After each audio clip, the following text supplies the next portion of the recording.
That night, Obinna dreamt of a golden serpent, massive and endless, coiling itself around his body.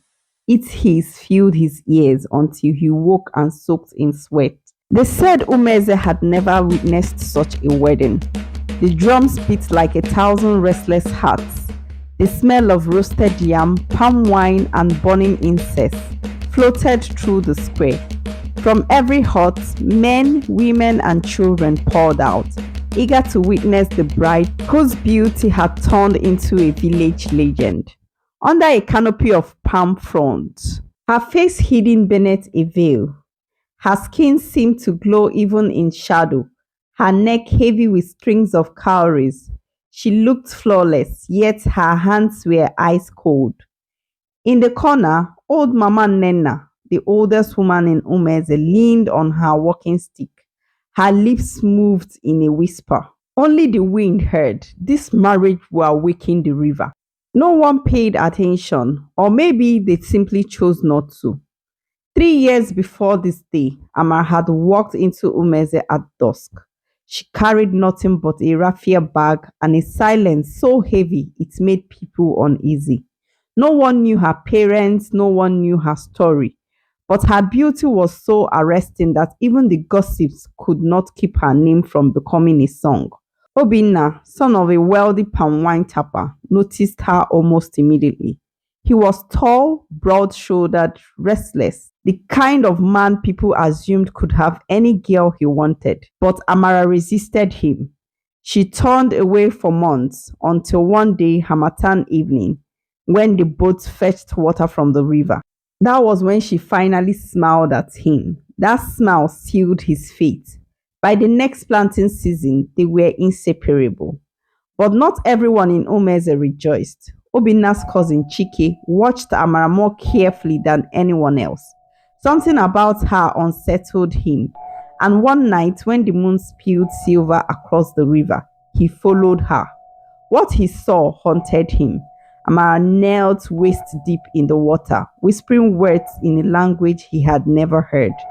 The strangest part was not her voice, but her reflection.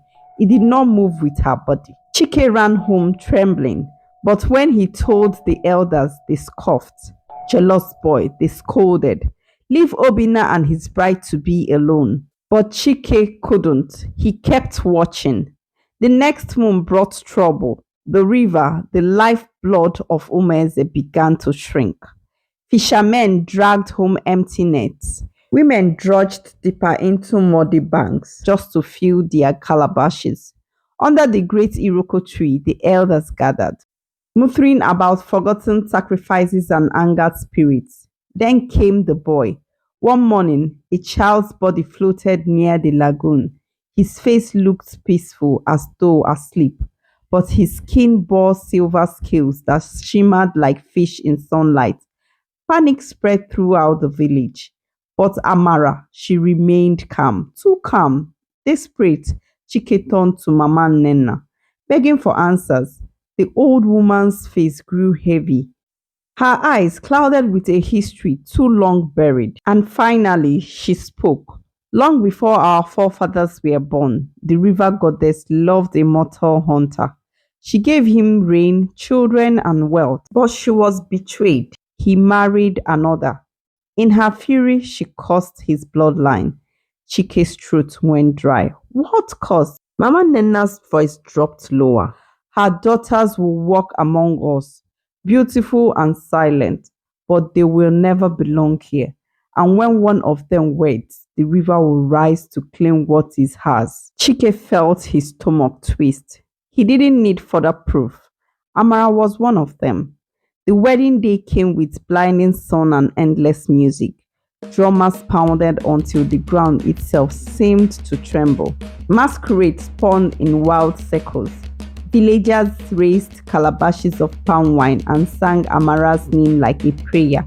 But far beyond the laughter, storm clouds reared slowly over the river. Chike could hold his tongue no longer. He stood before the entire crowd and shouted, Obinna, she is not who you think she is. Amara belongs to the river. Gaps erupted, faces turned, all eyes fell on the bride. Amara lifted her veil just enough for her lips to show. A faint smile called, cold, knowing. You should not speak of things you do not understand, little boy, she whispered. There was too much confusion. Obinna decided they moved the wedding to the next day. That night, Obinna dreamt of a golden serpent, massive and endless, coiling itself around his body. Its hiss filled his ears until he woke and soaked in sweat. Terrified, he begged his mother to consult the oracle. The oracle's eyes reared wild. His voice cracked like thunder. The river remembers. If you marry her, the water will rise. They will take what belongs to them. But Obinna's heart was blind. He loved Amara, and love deafened him. The wedding went on. The priest chanted blessings, older than memory. The crowd clapped, sang, and swayed. Smoke from incense called into the darkening sky. Then came the moment. Obinna's hands shook as he reached for the veil. Mama Nena's voice tore through the square. Do not lift it. But he already had. The veil fell. The square froze. Amara's pupils thinned into reptilian slits. Her lips parted, releasing a hiss not human but ancient.